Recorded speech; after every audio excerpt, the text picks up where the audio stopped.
पहले डॉक्टर फारूक अब्दुल्ला साहब के बयान पर आते हैं। आपको याद होगा कि कल रियासत के साबिक वजीर आला और साबिक मरकजी वजीर और नेशनल कॉन्फ्रेंस के सदर डॉक्टर फारूक अब्दुल्ला भी श्रीनगर के अंदर मौजूद थे और उनके बयान के आने के बाद श्रीनगर से लेकर नई दिल्ली तक सियासत में गर्माहट आ चुकी है। जहां भारतीय जनता पार्टी पर यह इल्ज़ाम लगाया गया कि नेशनल कॉन्फ्रेंस को तोड़ने की कोशिश की जा रही है, वहीं पर डॉक्टर फारूक अब्दुल्ला ने साफ कर दिया कि कश्मीरी कभी भी आज़ादी नहीं मांग रहे थे।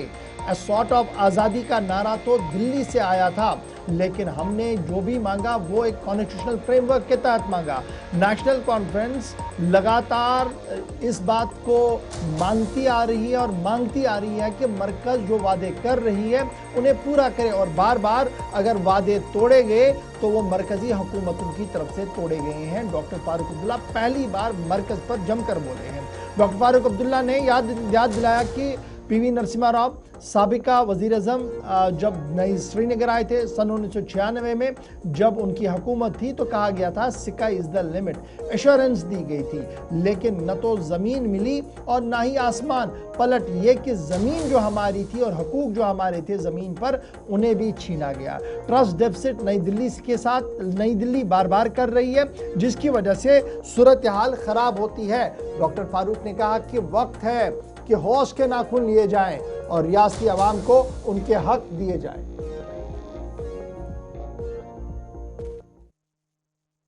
हमने उन्हें बार बार ये कहा, कोई भी हुकूमत हो सरकारी कि हमसे इंसाफ करें। आपने देखा सरकारी से हमसे इंसाफ नहीं। यहां मौका मिला इन्हें 370 को कमजोर इस तरीके से भी हो सकता। याद है जब नरसिम्हा राव जी हुकूमत कर रहे थे, इनकी मीटिंग हमने उनसे की और फिर उन्होंने खुद उस बड़े ऐवान में ये सारी नहीं सारी दुनिया के सामने ये बात रखी, जहां तक 370 का मामला है उसको हमने उसमें कमियां की हैं उनको हम जरूर देखेंगे, बहाल करेंगे। और स्काई इज द लिमिट, आसमान तक आप ये मांगे हम देने के तैयार। याद है आपको मगर कहा इंडिपेंडेंस है, हमने कहा हमने कब मांगा इंडिपेंडेंस? हम तो वतन के हिस्सा है, उस वतन के हिस्से को हम लोग मजबूत करना चाहते हैं। चलिए जनाब, सोहेल काज़मी साहब मारूफ तजिया निगार और सहाफ़ी हमारे साथ फोन लाइन पर इस वक्त ज्वाइन कर चुके हैं। सोहेल साहब बहुत शुक्रिया जी ज्वाइन करने के लिए। नेशनल कॉन्फ्रेंस आक्रामक तेवर दिखा रही है और कमोबेश 2 साल का वक्त सरकार का हो रहा है और सरकार के अंदर सबसे बड़े पैरोकार नेशनल कॉन्फ्रेंस के चीफ मिनिस्टर कह रहे हैं कि ट्रस्ट डेफिसिट है, पार्टी पैट्रन कह रहे हैं ट्रस्ट डेफिसिट है, और कहा जा रहा है कि जनाब ऑल इज़ नॉट वेल और जो वादे किए जा रहे हैं वो पूरे नहीं होते हैं। किस तरीके से स्टेटमेंट को आज देखें जो डॉक्टर फारूक अब्दुल्ला साहब सन 96 को याद करते हुए बता रहे थे। बिल्कुल सर, इशफाक साहब पहले तो गुड मॉर्निंग आपको भी और आपके व्यूअर्स को भी। दूसरा ये है कि फारूक अब्दुल्ला देखिए एक बहुत सीनियर और बड़े कदावर नेता हैं, जम्मू कश्मीर के नहीं पूरे भारत के हैं। और हम जानते हैं 87 में जब हालात खराब हुए और 87 से सबसे लॉन्गेस्ट जो प्रेसिडेंट रूल इम्पोज हुआ वो जम्मू कश्मीर में हुआ पूरे हिंदुस्तान में।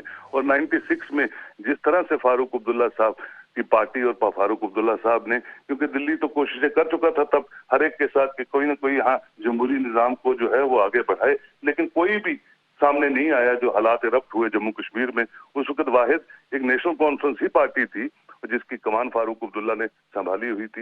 इलेक्शंस हुई, एक जमहूरी निजाम यहाँ पे बिल्कुल इंस्टॉल हुआ और आपको याद होगा 2/3 मेजोरिटी से नेशनल कॉन्फ्रेंस ने 96 से दोबारा जमहूरियत का एक नया चैप्टर जो है जम्मू कश्मीर में शुरू किया और बहुत खूबसूरती से जो है गवर्नेंस जो है यहाँ इंस्टॉल हुई।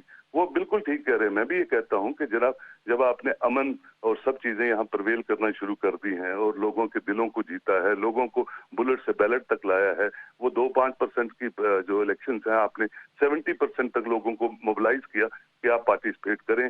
जमहूरियत ही एक तरीका होता है जिससे कि कोई भी रीजन अब स्टेट जो है जमहूरियत में एहतजाज भी है और national conference district headquarter street protest से लेकर जंतर मंतर तक जा रही है। क्या हम ये माने कि ये 2 साल जो नेगोशिएशन पार्ट था, जो हल्की फुल्की बातचीत थी, वो फ्रूटफुल नहीं हुई और नेशनल कॉन्फ्रेंस को अंदाजा हुआ कि माजी में भी यही हुआ है और अगर आज हम नहीं पलटे तो हालात और खराब होनी है? बिल्कुल आप ठीक कहते हैं। देखिए, आप जब किसी को जिम्मेवारी देते हैं और उस जिम्मेवारी में लोगों की विल जो है वो प्रिवेल करती है, उसमें कोई भी पॉलिटिकल पार्टी हो, क्या पता कल भारतीय जनता पार्टी जम्मू कश्मीर की कमान संभाले, उनके पास ज्यादा नंबर आ जाए, तो अगर वहां मरकज में कांग्रेस होगी तो उसको ट्रस्ट करना है भारतीय जनता पार्टी के लीडरों पे, भारतीय जनता पार्टी की क्यादत पे। आज नेशनल कॉन्फ्रेंस को लोगों ने चुना है तो आपको ट्रस्ट डेफिसिट जो है ट्रस्ट करना है, ट्रस्ट डेफिसिट बना के रखेंगे और फिर ठीक है जी। सुहेल काजमी, ट्रस्ट की बात हुई है ना, ये जरा लूप एक चलाइएगा डॉक्टर फारूक अब्दुल्ला साहब का जो बड़ा वायरल है।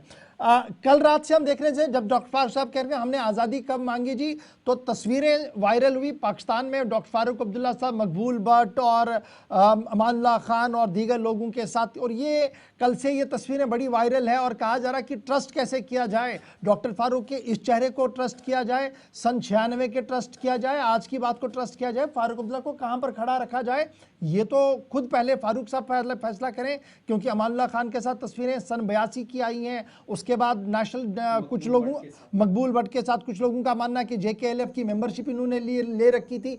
तो ये जो अब दूसरी डिबेट फारूक अब्दुल्ला के इस बयान के साथ जुड़ी है, इसे कैसे देखें?